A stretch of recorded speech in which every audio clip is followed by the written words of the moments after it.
اهلا بيكم يا شباب في فيديو جديد. خلينا نتكلم على ماتش غانا ومنتخب مصر، وخلينا نخش في الموضوع على طول كده. الاداء، خلينا مقتنعين في الشوط الثاني هو احسن نسبيا من الشوط الاول، وماتش موزمبيق بالكامل. من ناحية الشراسة الهجومية احسن بكتير. انت مش سايب الكورة للخصم زي ما حصل في ماتش موزمبيق بعد الجون والتراجع اللي ملهوش اي سبب اللي انت عملته. نتيجة على ذلك انت سبت الكورة لمنتخب غانا في الشوط الاول. اللي ترتب على كده جون ملوش اي 30 لازمة. وخلينا مقتنعين ان احنا في البطولة دي ادائنا الدفاعي لسه مش احسن حاجة، عشان برضو نبقى متفقين وحاطين النقط على الحروف. خليني بس اعذروني لو بصيت كده، ماتش الريال واتلتيكو لسه لغايه دلوقتي شغال 3-2 لاتلتيكو في الدقيقه 111 من الاكسترا تايم التاني. ونرجع لمنتخب مصر.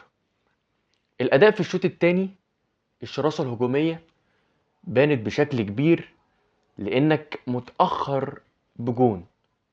طب خلينا نتكلم عن ماتش ككل. واول الماتش انت في اول 5 دقايق، انا اسف، في اول 5 دقايق ادائك كان كويس نسبيا، لغايه ما قررت انت تسيب الكوره وترجع نص ملعبك.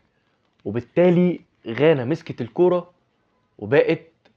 وبقى الفاعليه بتاعتها احسن بكتير منك. خلينا نقول ان في الشوط الاولاني هو مفيش اداء لمنتخب مصر ولا اداء لغانا. انت متخيل لغايه ما الشوط الاول، يعني خلينا نقول الشوط الاول خلص 49 دقيقه، 45 و4 وقت بدل ضائع، مفيش غير كورتين بس اتشاطوا في التوتال كشوط كله. كورتين لغانا، واحده الانفراد اللي اتحسبت اوفسايد بس الشوطه اتحسبت يعني، والتانيه بتاعت محمد قندوس اللي دخلها جون. والجون بصراحه اللي دخل طبعا هي مش غلطته، ولكن مش الاجوان اللي تخش في الشناوي. وخلينا برضو نقول ان النني ما غطاش صح على محمد قندوس، لان هو رقص النني وكان في مساحه ما بين حجازي وعبد المنعم، فالاتنين ما عرفوش يقفلوا صح، فالكره اتشاطت والكرة دخلت جون. لو هنتكلم على تشكيلة منتخب مصر في الشوط الأولاني، فهي كانت 4-1 4-1 صريحة. في حراسة المرمى محمد الشناوي، 2 قلوب دفاع محمد عبد المنعم وحجازي، باك رايت عمر كمال، باك ليفت محمد حمدي. بيلعب بديفندر واحد اللي هو مركز 6 وهو محمد النني، قدامه 2 حمدي فتحي وإمام عاشور، يمينهم محمد صلاح، شمالهم عمر مرموش، ومهاجم وحيد وهو مصطفى محمد. وهنا انا بلوم فيتوريا في نقطة حساسة شوية، وهي ان حمدي فتحي في خطة 4-1 ما كانش ليه دور فعال في الهجوم. لو جينا فكرنا في خطة 4-1 مين اللي هيبقى مكان حمدي فتحي كويس جدا؟ وهو طبعا زيزو. يعني انت في الشوط الاولاني بدأت اول 5 دقايق بداية مش كويسة نسبيا. بعد كده الشراسة الهجومية بتاعتك بانت احسن بكتير. وطبعا الجون الاوفسايد اللي دخل، اللي هو انا مش عارف هو اتحسب اوفسايد ليه، والخط بتاع الفار بتاع قارة افريقيا ده اللي احنا مش فاهمينه. انا من رأيي ان الجون سليم 100%. ولكن بعد كده حمدي فتحي ملوش اي دور هجومي، او خلينا نقول مثلا تعب. انت كان المفروض تنزل احمد السيد زيزو مكان حمدي فتحي. وخلينا طبعا متفقين ان صلاح جات له اصابه، فهو كان احسن تبديل مصطفى فتحي، والحقيقه عمل ماتش كويس جدا. وارجع بقى للنقطه المفصليه في الماتش كله، مش لازم يخش فيك جون عشان تبين الاداء الكويس جدا اللي عندك. يعني مش لازم نلبس جونين من موزمبيق عشان تبين ان انت عندك شراسه هجوميه. مش لازم تعمل لغانا الحقيقه اكبر من حجمها بكتير. يعني انت بتتكلم ان غانا ما فيهاش انت ما بيلعبش فيها اسيان، يعني ما بيلعبش فيها مثلا في الهجوم اساموا جيان، لا، لعيبه كويسين، ولكن مش غانا. يعني احنا اللي اديناها اكبر من حجمها كتير جدا، في كبير جدا بصراحه. في الماتش ده انت بعد ما دخلت هدف التعادل، والمفروض ان الشراسه الهجوميه تبقى بتاعتك اعلى بكتير من غانا، والحافز عامه يبقى اعلى من غانا، بتلبس جون الحقيقه ملوش اي 30 لازمه. يعني بتضايق من قصه، وكلنا اكيد طبعا بنتضايق. يعني مع احترامي ليك، مش دي الاجوان اللي تخش فينا. وما بقاش انا متعادل 1-1 وخلاص بقى الدافع عندي اكبر وهضغط عشان ادخل الجون التاني، والاقي نفسي بعد دقيقة بالظبط من هدف التعادل لابس جون. غلطة بصراحة بكل المقاييس من الثنائي محمد عبد المنعم ومحمد الشناوي.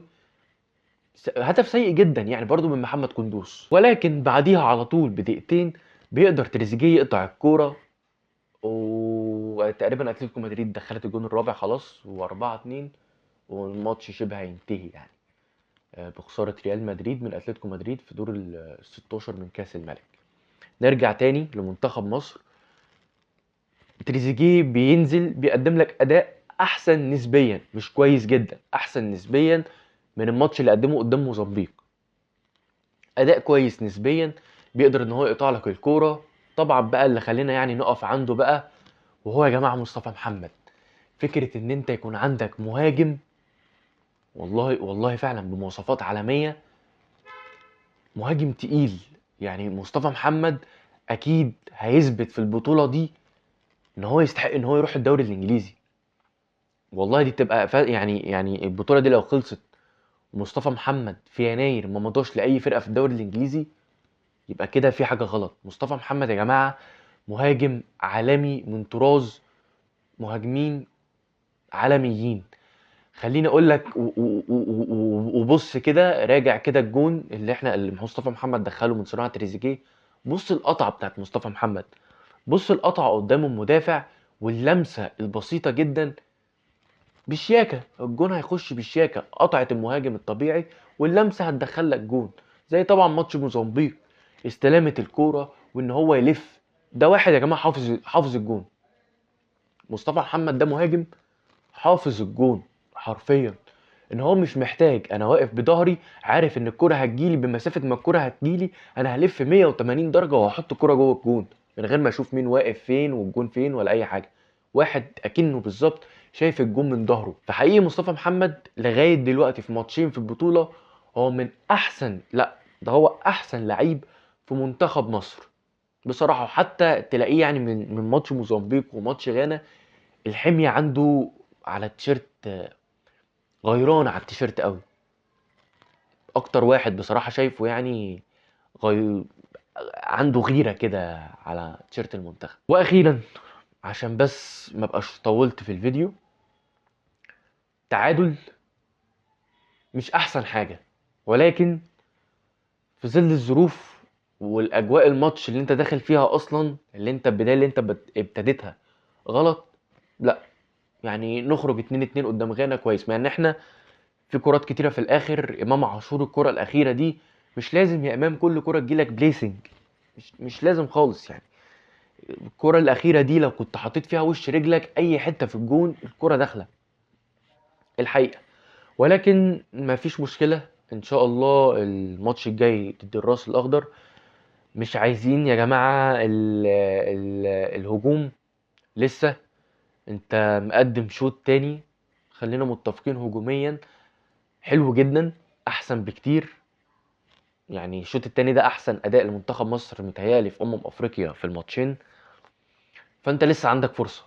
ما كاب فيردي اللي هي الراس الاخضر كويسه وكل حاجه وغلبت غانا، وممكن بكره تغلب الموزمبيق احتمال كبير يعني هي تغلب الموزمبيق. بس ما تنساش ان انت منتخب مصر يعني، ان الناس دي هتيجي هتبقى قلقانه منك. وبعدين انت كسبت الماتش الجاي اول، يعني انت لو كسبت الماتش الجاي 5 نقط بس، لا مش ممكن ما تكونش اول احسن، ما هو ممكن الراس الاخضر يكسب بكره يبقى عنده 6 نقط. تكسب انت صاعد ايا كان اول تاني مش فارقه. انت في 21 خسرت اول ماتش من نيجيريا، كسبت ماتشين صعدت تاني، قدمت بطوله ملحميه. وده اللي بيتميز بيه منتخب مصر. الخطوه خطوه، الخطوه خطوه في البطوله. يعني احنا 21 كنا بادئين وحش ضد نيجيريا 1-0 اداء كارثي، ولكن كنا متقبلينها يعني احنا خسرنا برضو من نيجيريا. ولكن اللي انت تبني نفسك في البطولة خطوة خطوة، وخصوصا في دور المجموعات. دور المجموعات يا جماعة خلينا متفقين دي شغلانته. يعني ده دور المجموعات اللي المدير الفني يسيستم نفسه، يعرف غلطاته فين، يثبت على التشكيلة الأساسية. لأن خد بالك دور ال 16 مش هيبقى فيه الغلطات دي. في النهاية بتمنى كل التوفيق لمنتخبنا الوطني، بتمنى ان الجمهور يفضل داعم لمنتخب مصر، وان شاء الله نكسب الراس الاخضر ونصعد في دور المجموعات، نصعد من دور المجموعات كده، وان شاء الله نحقق البطولة التامنة. خلينا بس نبقى متفائلين، نمشي ورا ظهر اللعيبة. اتمنى ان يكون الفيديو عجبك. ما تنساش تعمل لايك وشير وسبسكرايب، وتتابعني على جميع حساباتي اللي هتظهر لك دلوقتي. شكرا.